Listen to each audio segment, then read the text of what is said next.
تے شوہر ناراض ہے تے بیوی روٹ کر ماں باپ کے گھر چلی جائے، اس کا کوئی عمل قبول نہیں ہوتا جب تک شوہر کو راضی نہ کرے۔ صلوات پڑھو محمد و آل محمد پر۔ بس میرے دوستو، عزیزو، بزرگو، اتنی پڑھائی کافی ہے۔ اب مغرب کا ٹائم ہونے والا ہے اور دل چاہتا ہے کہ سید الشہداء کی شہادت پڑھی جائے، لیکن وقت تھوڑا ہے تے شہادت بہت بڑی طویل و عریض ہے۔ عصر کا وقت ہو گیا، عصر کا وقت ہو گیا، زیر خنجر سید السبت مصطفیٰ آنے کو ہے۔ آج وعدہ اپنے وقت کو وفا ہونے کو ہے، وہ وقت جس کا نبی انتظار کرتے رہے، جس کا دنیا انتظار کر رہی تھی، وہ گھڑی قریب آ پہنچی۔ امام عالی مقام نے اپنے ہاتھوں سے یار بھیجے، انصار بھیجے، احباب بھیجے، اولاد بھیجی، بھائی بھیجے، بھتیجے بھیجے، بھانجے بھیجے۔ سارے زخم امام کے تن اطہر پر ہیں، دل و دماغ پر ہیں۔ اب وہ وقت آ گیا کہ یکا و تنہا رہ گئے۔ یہ نظر یمیناً و شمالاً، کبھی دائیں دیکھتے کبھی بائیں دیکھتے ہیں۔ فرماتے ہیں یا ابطال الوغا و یا فرسان الہجا، او میرے شیرو، او میرے دلیرو، آج کہاں چلے گئے؟ او حبیب ابن مظاہر، اے جناب زہیر، اے زہیر ابن قین، مالی انادکم فلا تجیبون، میں بلاتا ہوں تم جواب کیوں نہیں دیتے؟ اس کے بعد امام عالی مقام گھر میں خیمے میں تشریف لے جاتے ہیں اور اپنی جناب زینب عالیہ سے فرماتے ہیں اے یا اختی زینب، اے میری پیاری بہن زینب، ایتینی بثوب عتیق لا یرغب فی احد من الناس، مجھے پرانی پوشاک لا کر دو جس میں کوئی بندہ رغبت نہ کرے۔ جناب زینب عالیہ نے پوچھا بھائی جان، پرانی پوشاک زیب بدن کرنے کی ضرورت کیا ہے؟ فرمایا میں جانتا ہوں میری شہادت کے بعد ظالم میرا لباس بھی اتار لیں گے، میں چاہتا ہوں کہ اپنے لباس کے نیچے ایک پرانا لباس پہن کے جاؤں تاکہ میرا لباس سارا نہ اتارا جائے۔ اس کے بعد امام عالی مقام نے تیاری کر لی موت کی طرف، تو جناب ساری بیویاں حلقہ باندھ کے آ گئیں، کوئی اور جناب بہن سکینہ بھی ہیں، جناب فاطمہ بھی ہیں، جناب زینب ام کلثوم بھی ہیں، ساری بیویاں اکٹھی ہیں۔ امام علی مقام تیار ہو کے نکلے، شاعر کہتے شبیر برآمد ہوئے خیمہ کی جو دور سے جیسے کہ جنازہ نکلتا ہے کسی گھر کے۔ بیویوں کو یقین تھا صبح سے لے کر اس وقت تک جو میدان میں گئے کوئی زندہ واپس نہیں آیا، تو امام عالی مقام بھی جب جا رہے ہیں تو واپسی کی امید نہیں تھی۔ جناب نے سب کو سلام بھی کیا، پھر الوداع بھی کیا۔ یا زینب و یا ام کلثوم یا ام کلثوم و یا فاطمہ و یا سکینۃ علیکن منی السلام، میری پیاری بہنوں، میری لاڈلی بیٹیوں، حسین کا آخری سلام قبول ہو۔ امام سلام کر کے نکلے، لیکن آج کوئی سوار کرانے والا نہیں تھا۔ آپ گھوڑے پہ سوار ہوئے، جناب سکینہ آگے بڑھی، کہنے لگے بابا مجھے اتنا بتاؤ، اسلمت للموت، آپ نے مرنے کے لیے کمر باندھ لی ہے؟ امام نے روتے ہوئے فرمایا بیٹی سکینہ جس کا کوئی یار و مددگار نہ رہ جائے اگر مرنے کی تیاری نہ کرے تو کیا کرے؟ جناب سکینہ نے بڑا عجیب معصومانہ ایک تقاضا کیا، بابا جان اگر آپ مرنے کے لیے جا رہے ہیں تو ردنا الی حرم جدنا، ہمیں اپنے نانے کے روضے کی طرف پہنچاتے جائیں۔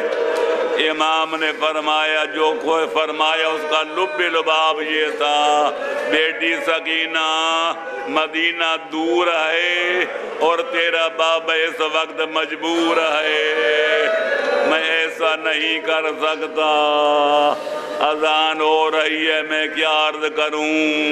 وہ وقت آ گیا کہ امام میدان جنگ میں تشریف لے گئے، 3 دن کا بھوکا 3 دن کا پیاسا، 57 سال عمر، جناب اکبر کی شہادت نے نور بصر ختم کر دیا، جناب عباس کی شہادت نے زور کمر ختم کر دیا، اور سارے شہداء کے زخم سینے پر دل و دماغ پر وہ حسب ظاہر لڑنے کے قابل نہیں تھے، لیکن علی کا بہادر بیٹا تیری عظمت پر کائنات قربان، ادھر جب مولا جدھر کا رخ کرتے کشتوں کے پشتے لگا دیتے۔ مولا نے آخری حملے ایسے کیے کہ مقام ذوالقفل جو نجف اشرف کے قریب ہے وہاں تک فوج کا سرا پہنچا دیا، بل حملوں پہ حملے کر رہے تھے۔ اسی اثناء میں مولا نے 1950 یعنی ناریوں کو 50 کم 2000 ناریوں کو واصل جہنم کیا، اور پھر بھی تابڑ توڑ حملے کر رہے تھے۔ آئی آواز غیب سے وعدے وفا کرو،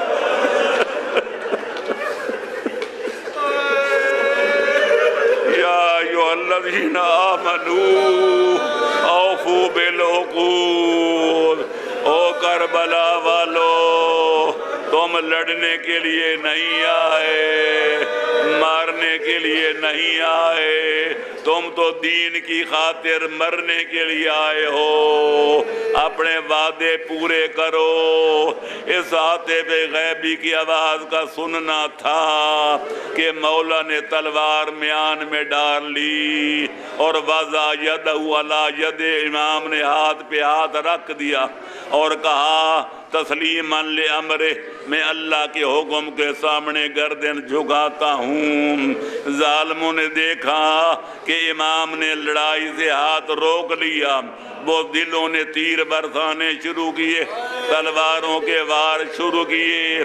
راوی کہتے میں کیا بڑا اختصار سے کام لے رہا ہوں، کہتے جو میں چاہوں بھول جاؤں، لیکن اس منظر کو کبھی زندگی بھر نہیں بھولوں گا کہ امام کے سینہ بے کینہ میں ایک ظالم نے تاک کے ایسا 3 نوکوں والا تیر مارا وہ جو سینے کو چاک کرتے ہوئے پشت مبارک سے آگے نکل گیا۔ امام گھوڑے کی زین پہ جھکے، ہر چند کوشش کی کہ تیر کو کھینچے، لیکن نوکیں مڑی ہوئی تھی، تیر کو نہ کھینچ سکے، لہذا گھوڑے کی زین پہ جھک گئے اور پیچھے پشت کی طرف سے تیر کھینچا۔ جب تیر کھینچا خون کا فوارہ نکلا جتنا پرنالے سے پانی بہتا ہے۔ امام نے سر و ریش پہ مل کے فرمایا، خون کا خضاب کر کے فرمایا ہاکذا القا جدی رسول اللہ، میں اسی حالت کے ساتھ اپنے نانے کی خدمت میں جاؤں گا۔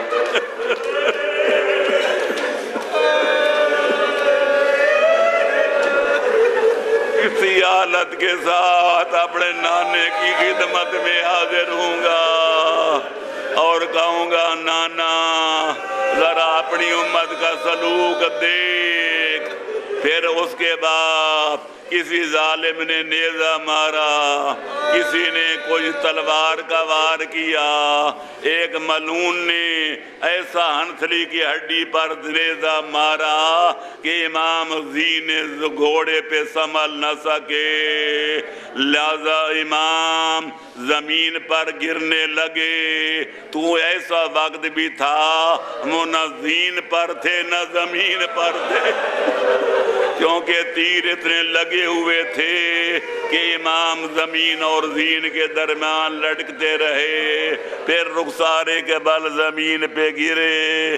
زیارت کے لفظ ہیں علی السلام علی الخد طری، ان رخساروں پہ سلام جو کربلا کی خاک پہ گھسیٹے گئے۔ الغرض امام کبھی اٹھتے ہیں کبھی گرتے ہیں، جب ہمت کر کے اٹھتے ہیں کوئی ظالم تیر مارتے ہیں پھر گر جاتے، کوئی ظالم تلوار کا وار کرتا ہے پھر امام گر جاتے ہیں۔ گرتے پڑتے اس مقام پہ پہنچے جو مولا کی قتل گاہ آج بھی بنی ہوئی ہے۔ اس وقت میں مختصر کروں، شمر ابن ذل جوشن ملعون امام کو ذبح کرنے کے لیے آیا ہوا ہے۔ ابن سعد ملعون دیکھ رہا ہے، کھڑا ہے، جناب زینب عالیہ تلہ زینبیہ پر کھڑی ہیں، بھائی کی محبت کہتی ہے زینب باہر نکلو اور بھائی بچانے کی آخری کوشش کرو، لیکن شریعت محمدیہ زنجیر پا بن جاتی ہے۔ بی بی جب تک ظالم خیمے کو آگ نہ لگا دیں اس وقت باہر قدم نہ رکھنا۔ تو بی بی وہیں کھڑی تھی کہ آواز دی، یبن سعد تنظر ویقتل ابو عبداللہ، اور سعد کا بیٹا عمر، آخر تو صحابی کا بیٹا ہے، میری ماں کا سرمایہ لوٹ رہا ہے، میرا بھائی تلواروں سے کٹ رہا ہے، تو دیکھ رہا ہے۔ بی بی کے کلام میں وہ اثر تھا، اس نے منہ پھیرا، اتنا رویا کہ داڑھی آنسوں سے تر ہو گئی، پر دنیا کے کتے نے کوئی بھی جواب نہ دیا۔ پھر بی بی نے لشکر اشرار کو خطاب کیا، حل فیکم مسلم، تمہارے درمیان کوئی ایک بھی مسلمان نہیں رہے گے جو میرے بھائی کو بچانے کے لیے آگے آئے۔ ان دنیا کے کتوں نے بھی کوئی جواب نہ دیا۔ پھر بی بی نے بے تابی کے عالم ایک جملہ کہا، یا لیت الموت آدمن الیوم، اے کاش میں بر گئی ہوتی، آج زندہ نہ ہوتی اور اپنے بھائی کی مظلومیت کا یہ منظر نہ دیکھتی۔ میں کیا عرض کروں، بی بی دعائیاں دیتی رہی، ظالم کا خنجر چلتا رہا۔ جب اس نے 13ویں ضرب چلائی، امام کا سر اقدس تن اتر سے جدا ہوا، ظالم نے بڑھ کر نوکے نیزہ پہ سوار کیا، آسمان سے خون کی بارش برسنے لگی، سیاہ رنگ کی آندھیاں چلنے لگی، عاطفان غیبی کی آوازیں بلند ہوئیں، لقد قتل الحسین بکربلا، لقد ذبح الحسین بکربلا۔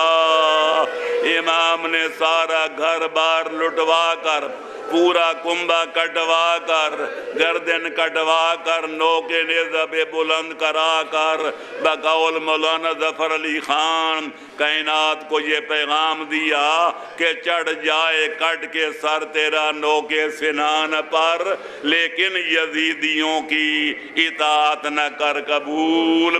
میرے دوستو، اللہ آپ کے ان آنسوؤں کو قبول فرمائے اور ہمارا حشر نشر شہدائے کربلا کے ساتھ فرمائے۔ امام عالی مقام آج شہید ہو چکے ہیں، کل کا دن ہے، آج تو شب عاشوراء ہے، کل کا جب شام آئے گی تو سید الشہداء شہید ہو چکے ہوں گے۔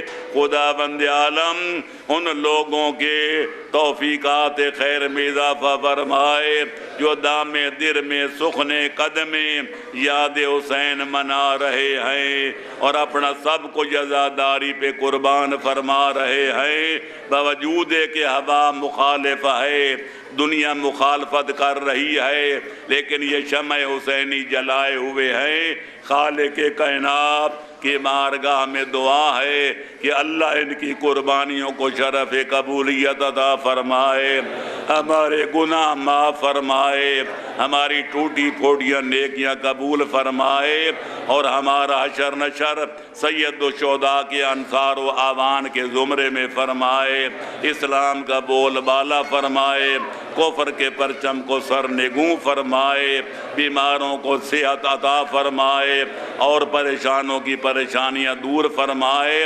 امام زمانہ جو حضرت امام حسین کے ولی ہیں اور آ کر ان کا انتقام لے گئے، ان کے ظہور میں جلدی فرمائے، ہماری آنکھوں کو ٹھنڈا فرمائے، اور ہمارا نام ان کے انصار و اعوان کی مقدس فہرست میں درج فرمائے۔ بانیان مجالس کہ توفیقات خیر میں اضافہ فرمائے، اگلے سال سے پہلے انشاءاللہ یہ امام بارگاہ اور مسجد مکمل ہو جائے، متمم ہو جائے، اور بانیان کرام کے ساتھ تعاون کرنے والوں کی کوششوں کو بھی خالق کائنات شرف قبولیت عطا فرمائے، ہمارے مرنے والوں کی مغفرت فرمائے، اور آپ حضرات کی حفاظت فرمائے، دشمنان آل محمد کو نیست و نابود فرمائے، اور دہشت گردوں کے نجس وجود سے زمین کو پاک فرمائے۔ ربنا آتنا فی الدنیا حسنۃ وفی الآخرۃ حسنۃ وقنا عذاب النار بحق النبی و اہل بیت الاطہار۔